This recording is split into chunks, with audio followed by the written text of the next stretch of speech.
Hi. Before we dive into the episode, I have something so exciting to share.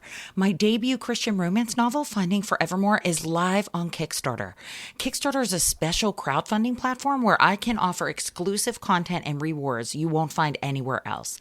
If you love a swoony friends to lovers romance with themes of brokenness and second chances, I'd be so grateful if you'd check it out. Thank you so much for being part of this journey. Now let's get on to the episode.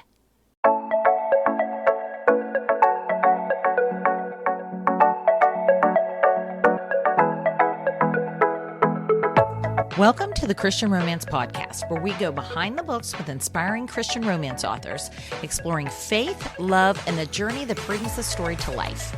I'm your host, Kelly Jo Wilson, and today we're chatting with Suzanne Woods Fisher.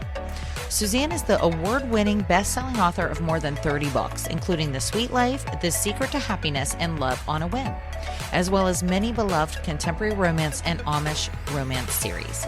She's also the author of several nonfiction books about the Amish, including Amish Peace and Amish Proverbs. And she lives in California with her family. Be sure to stay tuned to the end of the episode so you can hear about our newest book giveaway. Now, here's my conversation with Suzanne. Hi, Suzanne. I am so happy to have you back on the Christian Romance Podcast. Thank you so much for being here. You are our first return guest, and I am super excited, especially to hear how you have been and just to hear all the amazing stories that you've been working on because you have been very busy. Well, so have you, because I've been seeing your Christian Romance podcast popping up all over. So it's Good. fun, and I'm delighted to be back. And thank you for hosting me. I think you have a gift for conversation and just getting it really easy and fun and enjoyable. Aw, well, thank you. Oh my gosh, you are so kind. I feel so honored to just be able to do this, to be able to sit here with you and just hear so much about this beautiful call on your heart that God has put in these stories. And you have so many to talk about today. I cannot wait Yeah. to hear about all of these wonderful novellas that you wrote. But before we get into that, so how is everybody? How's your family? How are you doing? How have you been? We are good. We have some big news. I have 4 kids. They're all married with their own little families now. And Wonderful. my youngest son has just been transferred overseas, so he'll be living in Europe for a period of time, not indefinitely, but that's Oh, kind of a big wow. deal. Yeah, that's where at in Europe? They're going to be in France. Oh, that's Yeah. wonderful. No, and I just think their little 9-month-old baby has a passport that has more stamps on it than most people ever will. Absolutely. Definitely more stamps than mine, I will say. Yeah. Oh, that's really cool. That's really cool. Is he over there for the military or is it different kind of work No, that he it's does? actually his work is in nuclear energy, and Oh, so that's amazing. France is very big into nuclear reactors. They have quite a lot of them, and he's going to be working. He's working with a factory over there with some getting things, just adding a little bit of expertise, not on the engineering side, but on the. Um, it's hard to even describe because I'm not sure I totally know. That's all you got to say. Nuclear. My Right. knowledge is empty. He's helping guide everybody. He's going in. He's Things taking care of secure, business. yeah. Yeah, safe and secure. He's taking care of business. That's Yes. it. Nuclear energy. That's all you got to say. We're at war. People stop talking. Just I know. No, but that's really exciting. That's wonderful. And I love that you have them with you now, especially knowing that he's going to be going overseas soon. So that's nice to have I them know, close. because their little 9-month-old is at that stranger danger time of life where he's concerned we are potential kidnappers. Aw. But they've been living with us for a couple of weeks while they're remodeling. They live in a 120-year-old house and they're remodeling their bathroom. Oh. And it has been such a joy to have. We've had this probably with each of our kids, a period of time when they've just been staying with us for different reasons in between a transition. And what a difference it makes to be with your grandchildren morning, noon, and night, where you're just, having that, I don't know, intimacy and the Mhm. stability, and we're always here, and, we're safe, and we love you about as much as your parents do, a little. Oh, absolutely. I think it makes such a difference. Oh, yeah. Especially being able to really see how they're living every day. It's one thing to visit, but they're so close to you that you want to just know, the ins and outs, every little thing. What do you Yeah. like to eat? What are you going to eat today? What are you going to do? It is a really special thing to be involved like that. I know when my youngest son was first born, my sister would come over a lot and she would hang with him. She really helped whenever I Mhm. was working. My husband was working and she helped a lot with the baby, So now he's a little older. So she's at home. She also works during the day now. She has a different job. And she just came over this Sunday and she's like, it's funny because I do the same thing. Like she'll ask like odd questions. Like it would seem odd for like a family member to ask, but it's like questions that somebody who really wants to know, like you're in and out of day-to-day life that really Mhm. would want to know. She'd be like asking my son, like, okay, when did you do this? Okay, what is school like? Or what did you want to eat? Or what color socks did you wear? Like just Yeah. odd, like really specific things. I do the same thing to my nieces and nephews. They Yeah. probably think I'm nuts, but it's just so great to be because you get to be there just watching him grow, watching the grandpa. It's a boy, a girl, boy He's or a girl. little boy, he's 9 months old, and so the vocalizations are just kind of starting, and it's just Oh, so that's funny fun. because after now a couple of weeks, I sort of can understand what a certain sound is versus like we were at a dinner table and I saw my son close a blueberry container, and I saw the little baby's eyes look at the container and then start that sound of like, that kind of a sound. Oh, that's And fun. and his parents were like, "I wonder what he wants. I wonder," and I kept thinking, "He wants the blueberries. Give him the blueberries." And you could just see his eyes focus on it, like they're going away, and I want them. Aw, that's so cute. I love it. I love it. And nothing beats that. My Yeah, mom, my mom comes over and helps with my youngest son now too, and my mother-in-law too. And they just love it's just, especially like they get comfortable with you and yeah. it's just different. It's just a joyous time. I'm so happy you have that, especially before they go. I know, which is a bummer, but Yeah. Well, it's like it doesn't sound like he's gonna, like you said, he's not gonna be there too long. no, So no. But you know how okay. it is with babies. If you aren't there Yeah. a lot, they forget you pretty fast. But You know what though? I feel like FaceTime and like video calls, that seems to help a little I bit mean, because what a wonderful tool. It just yeah, it's wonderful. I mean, at least they can recognize, he'll recognize your face and your smile and everything. Like you'll still have that like interaction. You just won't have like the cuddles. yeah. you know. So you got to soak them up now. Now, we have lots to talk about with this new wonderful collection of yours, A Year of Flowers. And why don't you let the listeners and readers know a little bit about what is involved, how these stories came to be, and how these like friends kind of all are tied together. Okay, well, first, well, I have to point out the cover because it's so It beautiful, is so beautiful. and it Yes. goes so well with your background. It certainly Which does. is so kind of you to create a whole floral arrangement behind you for this book. Absolutely, absolutely. I love the flowers. So that and Anything for your guests, right? yes, absolutely. Just for you, I promise. Well, this was kind of a fun experiment that Ravel let me do, and it is a series of 4 novellas, and what we did was release each one as an ebook. Oh. And they're A Year of Flowers, so they come out one per season. And they each have the one thing that's a little sad is that they have 4 different covers because each e-novella released separately. Mm. And then this cover is maybe the best of all. It is so beautiful, and that's like really the 5th cover. So Yeah. it's a lot of work for their art department, but they just did me a solid because those covers are so special and they were fun to promote as an ebook one by one. And they're basically and then this 4th e-novella just released along with the full print edition. So Mm. this is the first time it's been all in print, all 4 novellas. Okay, this is a there's 3 young teenagers and they are working in a flower shop in a little southern mountain town of North Carolina. And they are very different girls, Jamie, Claire, and Tessa. And they're mentored by the flower shop owner named Rose, Rose's Flower Shop, who is just one of those people you wish you had in your life. She's just, especially when you have teenagers, like just grounds them, guides them, sees their gifts, teaches them, exposes them to what you can do with flowers. And they really are having a wonderful high school experience until one hot summer day when something just dreadful happens in the shop. And out of a panic, the girls fled. They were right at that point of heading to college. So this is late summer. All three went in three different directions. Ah. And each novella now meets the girl 7 years later. And one by one, we see what she has done with her love of flowers. And the fourth novella brings them back to this little mountain town to face that dreadful day. Oh, that's neat.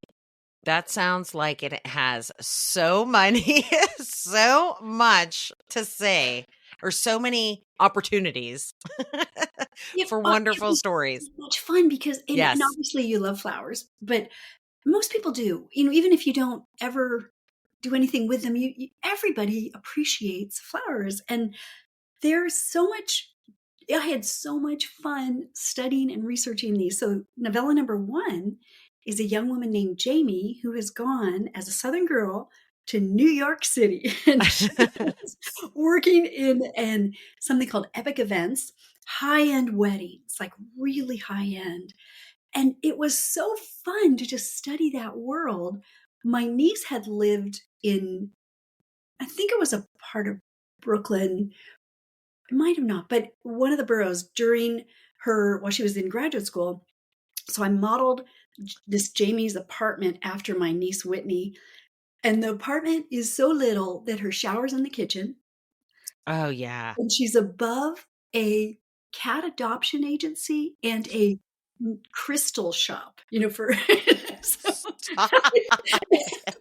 I just thought, oh, that is too good. I have to put It's that. too. So this happened in real life. Like Whitney really was above this, and you put it. Oh my Oh, gosh! yeah. And that's what I mean. The truth is stranger than fiction because you would never think to like put those two together. But yes, in New York. Oh, that sounds fun. Yeah. And even little things, Whitney was such a help. Things like you have to get up at a certain time and move your car from one side of the street to the other all the Oh time yeah. because of the, street cleaners. Just little things like that. It was just like the flower market, just that grounds you in that place. And of course, I've been in New York many times, but to live in a place is very different from visiting. So Whitney was great help, and I thank her in the acknowledgments. But that was a fun, just a wonderfully rich, interesting start to the collection. Then we moved to Claire, and Claire is in novella 2, and she is a tough cookie. And she ends up in Savannah, Georgia, Mm. where she is working for a flower shop with the name Same Day Delivery, which tells you a lot about. Oh my gosh. I just got anxiety for her to have to go so fast. Like, like that's crazy. No, not that. More like she picture how dull that name sounds for someone who has this creative streak. Oh, okay. All right. No, That makes sense. I immediately worried about her meeting deadlines. That is the no, life of a writer, right? You're like, opposite. no. It can be, all the things can be same day because they are a template, a recipe. They Oh, call okay. them recipes for flowers. Nothing ever changes. Yes. Everything's a certain type. And she has this hope. She loves the people who own the shop, and they've kind of hinted possibly at retiring and letting her maybe step in. So that is her high hope. She is really ambitious. She's a fun character. And Kelly, what's funny about her is, as you write Christian fiction, and it's all clean fiction, it's very G-rated, but Mhm. there was a sarcastic edge that Claire had that I had to really dial back in edits. Aw. Because there's just this balance of liking her enough. Like, she's famous for her temper, and she gets so mad at customers who don't get it and don't get how special this is, or like a 50th wedding anniversary, and how flowers, there's a language of flowers you can do, and this guy just wanted the cheapest flowers he could find, and she just blows up at him. So the owner sends her to customer service rehab in hopes of pulling her service skills into line.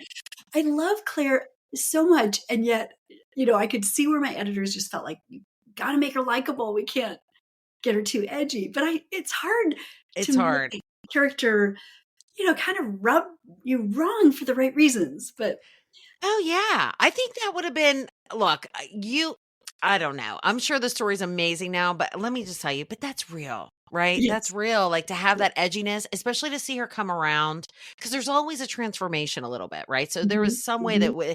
something likely will soften her. Maybe a love interest Maybe. will soften her a little bit. But it's funny too, though. Like that sarcasm is funny I because know. it's just real, especially when people like this guy's going to come in and get, daisies or something when he should be getting Right. flower or roses, like this Exactly. big rose arrangement. What's this guy thinking? I totally That get is it, her Claire. whole beef. That's our whole thing. She just tells him the what for, yeah. Yeah. Tells him the what for. Yes. Because if you read a lot of secular fiction, boy, the banter is just so Yeah. much part of, and so I always feel like, oh, okay, I appreciate, I need to think of my readership, I need to think of, but I do feel like, oh, I don't want to lose that fun, that, Yeah. edge. But I think we found just the right balance. Well, you'll have to let me know. But Oh, okay, I'm sure. then we're Yes, moving I'm on sure. to Tessa. This might be my favorite one of all because Tessa is a young woman who was kind of raised as like a Southern Deb, and she ends up in Asheville where she wants to start a flower farm. And Aw. and she does. And it's what's interesting is her appearance is so striking that it's actually, I think, a handicap for her. It is something people make assumptions. Girls assume they're jealous of you. Mm. Guys are hitting on her. And it's so interesting to see her character. There's a point when she's in this flower farm and she has hired this guy who's a soil expert who is just the opposite of any guy you can imagine in her life. He is just a total hippie looking, long hair, bandana, soil guy. And there's this moment where she is so dirty and her fingernails are just so filthy and she's in overalls and she's never felt more beautiful. Aw. And I think that was actually really fun to try to get into a mind of a woman like that and realize feeling beautiful is looking isn't the same thing as feeling. You know what I mean? Oh, yeah, I for think just sure. our appearance is so complicated for girls of any age, especially teens.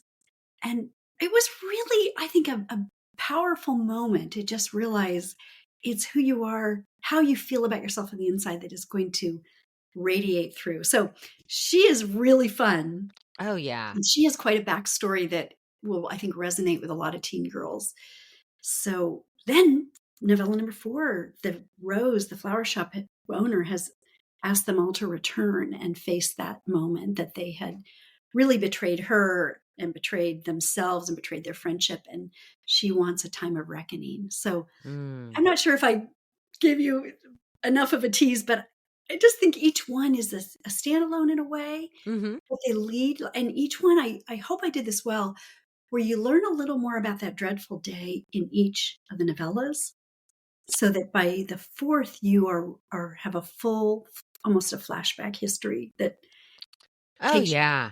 I So love that. I love that because it's so, like, organic the way that you can throw it in there like that because you're obviously, like, in each one, you're having a different point of view from the each woman, yes, yeah, So they're all gonna have a different there's the yeah. thing that happens, but everybody has a different opinion about it. So I love that, you get it initially and then you can get the perspective on each thing and how they're dealing with it because it was obviously something hard, Shame. traumatic. Yeah, shameful, something different. You know something Um, interesting, Kelly? My editor, when we first talked about this, she said, "Look, I just want you to make sure that whatever that dreadful thing is, it's something that could happen to all of us. mm, It's something we could all slip up." And I thought that was a really good guiding point because we all have things in our past, especially as teenagers, what we wish we could redo, or we wish we oh yeah. knew then what we knew now, or on and on. And that was really helpful to keep that in mind. Something that, you know, um, shame is just such a big part of our experience. And I that was a lot of what I was kind of exploring in this book was how people coped with shame, how they ignored it or overlooked it or stuffed it or how it scarred them. So, Yeah. and then I love just the idea that God is calling us back to face it and redeem it and take it as a scar, but that, scar tissue is often tougher and it's okay. You're going to be, so that was sort of I really love these stories. I really do. And I hope novellas are actually more palatable for people, because especially at a busy season, because you Oh, can yeah. put it down and it doesn't have to be an overwhelming, because it's a little bit of a big book. I mean, it's one of my bigger books. Oh yeah. Well, I mean, each one too, you want to have that whole arc and everything too. But I love novellas because they're so fun. Like you said, especially at a holiday season when you're busy, and they're quick. It's a quick read. I know for someone like me who reads slow, depending. I did read pretty quick. I just took a recent trip for work and I was in and out of airports, and I did read some books pretty fast then, which is like nice because you're like forced. I was like looking forward to it. I'm like, yes, do I have a layover? Like Yeah. forced to read, I'm like, yes, I what else am I gonna do? It's not my fault. I can read. It's not my fault. I can read. Yes, and it was Yeah. fun. I do want to say too about the character that is beautiful, but then feels beautiful when she would seemingly be perceived to be not beautiful because she's dirty. I think that that's such a neat take on it, because so many women, there's a lot of different stories about the ugly duckling story, right? Like the woman who was shamed or made fun of or bullied or something like that, who looks different but is seen by someone, usually like in a romance, by the man, or you can see her inner beauty. I Mhm. love the fact that you took a beautiful, like an outwardly beautiful woman who struggled with that in a different way, because she really feels beautiful when she's doing what she feels she's called to do. And that's the true beauty, right? Like that's because shame, especially, what a wonderful thing to tackle, especially among teenage girls that grow, because my goodness, I can totally resonate. It resonates with me already. I haven't even read them yet, and I love it. I can't wait.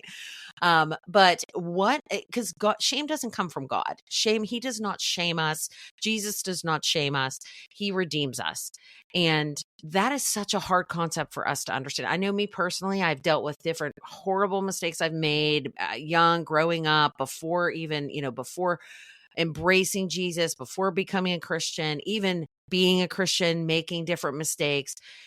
I have really struggled with that in my past. So I know, as somebody who has struggled with that, it's very hard to understand grace, because it doesn't make sense to us as people, as in the flesh. It just doesn't make sense that God, the most holy, the most sovereign, he gives us all this love, and we slap him in the face by doing this thing or that thing that is absolutely not right. But he loves us so much, he sent his son to take our fall, to take that sin away. And he doesn't shame us. He wants to say, no, just come back to me. Just come back to me and just focus on me. It's so difficult, because how do you can't really explain it. You don't know why. It's just out of his love for us, right? And then once you just start to accept, it's really hard to accept. I know me personally, I had to really fight myself and say, my worth isn't because of me being worthy. The worth is in Jesus. That's why I am worthy now. It has nothing to do with works or any actions of myself. And I feel like that these stories, it sounds like that can really kind of bring that concept together. It sounds absolutely wonderful. I love it. Well, I'm in a Bible study with a friend who made a comment of how we feel forgiven, and then we drag the sin right back up. And okay, like to remind God, Exactly. Yes. like even if you have, excuse me, the mechanics of where you've gone through that time of really just bringing this before the Lord, almost like book 4, like bringing it, Hmm. okay, here we are, and seeing how God can redeem it. But then our memories hold on to it. And that's a curious thing about human beings versus animals with our memories. And I think sometimes that's where the shame can keep returning, keep kind of dragging you by the heel. I've even tried, when I have a moment like that, to try to ask a blessing upon the person that I might have hurt, Mm. or said something that might have hurt them, so that I just kind of remember this is God's work in my life. And because it is hard to kind of dismiss it forever. I mean, I think that's what these three girls were struggling with, was they didn't really have the equipment to deal with how to redeem that experience. And so they just left. They left and buried it, but it kept coming back. It kept kind of affecting how they lived their life, and affecting the relationships they had, especially with a love interest, because all three have a love interest. But it was fun. And then back to like Tessa in book 3. Sometimes I think one of the things I loved about it was this soil expert guy was not at all affected by her looks, like Yeah.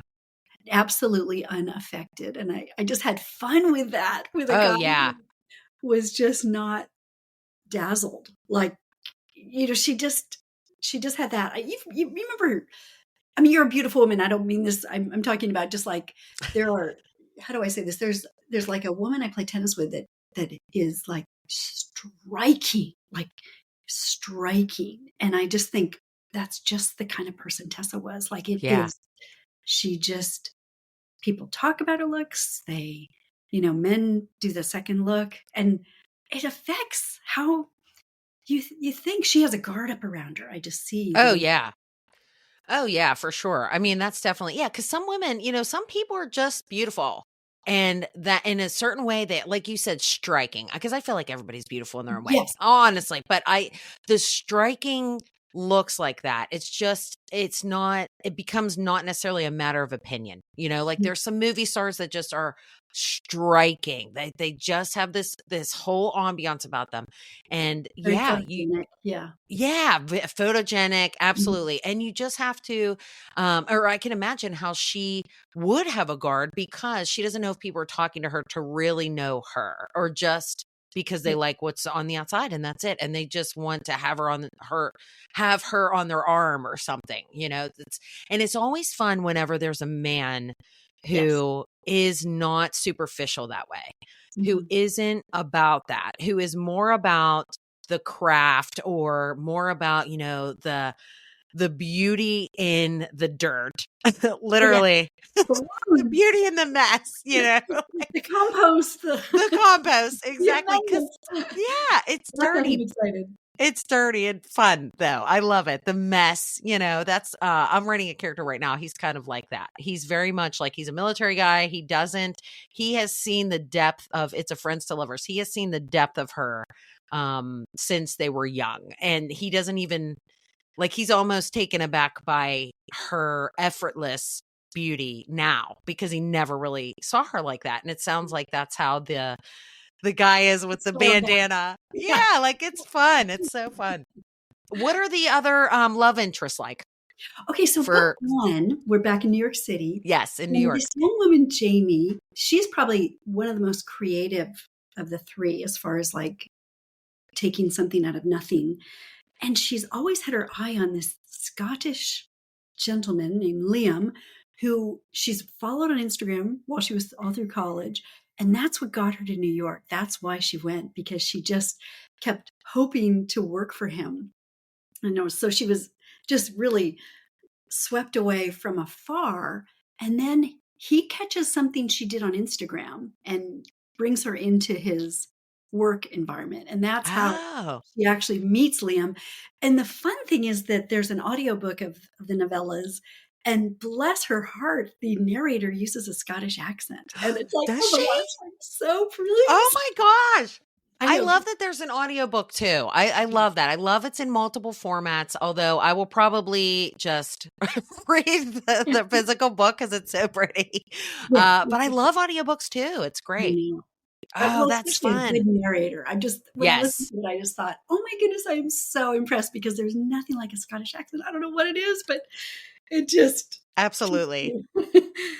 So, Especially, did you hear that accent in your head as you're like writing him a yes. little bit? Like you're like hearing his accent and then she's Yeah. doing it. Oh, it's so great. Try to write it. You have to be so careful with it, because you can really annoy readers with an accent. Oh, yeah. Yeah. I've had to do an Appalachian accent in another book called Moonlight School, and that is the one to be tricky, because it can make a person sound ignorant, and it's not. You want to just do enough to remind them of where the location is, but not so much that they are that they are feeling annoyed by it or irritated, but it's a great tool. And the Scottish accent is just, what is it about a Scottish accent? It is so manly. It is. I know. I love it. I love it. I just watched, there was a Hallmark movie. I'm such like a Yeah. Hallmarky.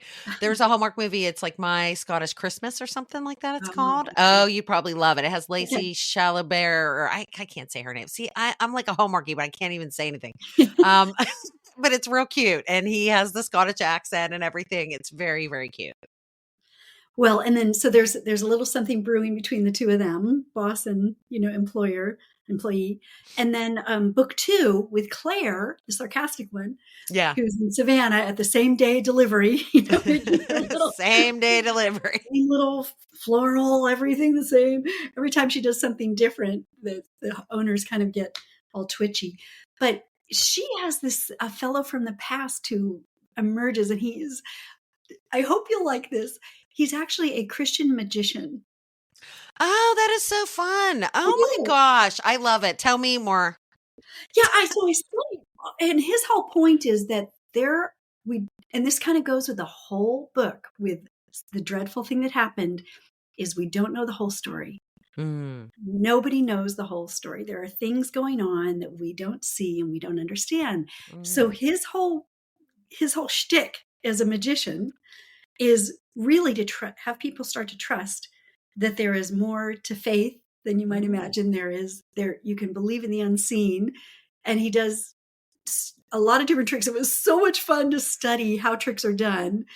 And then his final spiel is really that, this is all an act, but the one true unbelievable thing that happened is the resurrection of Jesus Christ. And he does it so well. But he had been a bad boy, and Claire had been involved with him and had always been kind of sweet on him in high school. He was involved in the dreadful day, had a very big role in that, and he has redeemed himself, and he's part of bringing the girls back in. So the Christian magician, that was really fun. And I don't know if people will feel a little, tense about that or not, but it was based on true Christian magicians. I love the concept. I think it's just, oh yeah, for sure. really Especially fun. what a great way to tie it into his faith, right? Like this is fun. This is meant to be an act, but the real act that is absolutely amazing and could not ever be mocked or reproduced is what Jesus did for us. And exactly I love that. I think that is so cool. And you know what? It's unique. I don't think I've ever heard of that in a character before. I know. I think it was so fun. I just love it. So, and especially if he was involved before, so he already is redeemed, and he's like sharing his faith. He has this like fire in his belly, and it sounds like the girls need a little bit of that too, right? I mean, And what a good pair to Claire. So he has an act where he comes out as an old man. That's part of his shtick. So Claire, his act is actually at this customer service rehab that Claire's been sent to shape up her customer service. Oh my gosh. Oh, that we didn't even talk about that too. That's hilarious. He doesn't even catch on for a long time that it's him. And then something he says triggers a memory. She realizes it's him, and she just starts hauling donut holes at him on stage. She is so mad that he's here. It was really fun. It's very inspiring. Great. She's throwing donuts for real at him. Whatever she could find, and it was a tray of stale donut holes, and she just like a hotel. Oh my gosh. She doesn't want to be there anyway. It's her birthday. Oh, that's hilarious. I love it. I love Claire. I identify with each one of them a little bit, but I feel like I identify with Claire totally, like throwing donut holes and being all dramatic, I think that's hilarious. Oh my gosh, that is so great. I love it. Thank you so much for sharing about this. I cannot wait to read all of these. Now, when you were doing this, like you said, how you kind of tied in how shame is really like involved with this. Was there a particular verse that kind of helped you with that, or a theme and in one of the books in the Bible that kind of helped you tie all those together? Well, there's so many, and I think one of the things I just love so much is the idea of second chances, that we we have a God of second chances and Oh third chances, yeah. and fourth chances. And I mean, it's when you just think we go from Genesis 1 and 2 to the third chapter, we've got drama in the garden. Oh And yeah, absolutely. just another chapter or two later, we've got the first murder. I mean, God is just continually holding that hands open to come back to him, and we will make this work. And I just love that so much about God. I just think no matter how old I am, I love the second chance concept, that things aren't over. In fact, probably the older I get, the more I believe in them, Oh because yeah. you see things play out. It's one of the fun things about aging is how life plays out a bit. Mm. So there's a verse from Exodus of all the Oh. books, 34:6. God is compassionate, gracious, slow to anger, and he delights in giving second chances. Oh, that's beautiful. So you mentioned a little bit about the enemy in bringing shame and the accusation, and of course the enemies. The word diablo means lie. The devil means lie, and it's just this idea that I think sometimes we really need a course correction in how we view God. I think this is Yeah. what God is, this God of the second chances, God of he is slow to anger, he is compassionate, he's gracious. There is no place you could go that he can't be with you. Mm. So Absolutely. Yes. 100%. I think that that is so perfect. And it sounds like it's perfectly fitting too to these characters and what they're going through, because that's what they really need, right? Is a second chance. They're yeah, running from this event, and it both internally and literally externally, they like moved and they're away and no longer in this place, so I think that, in the second chance is so apparent, or the opportunity for a second chance for them is just so yes. apparent, and I think that that's just wonderful. I love it. I love it. Awesome. Well, we are almost at time, so why don't you let us know where the listeners and readers can find these amazing novellas, this collection. You said it's available in audiobook as well as print. Where's the best place they can connect with you and then also get these books?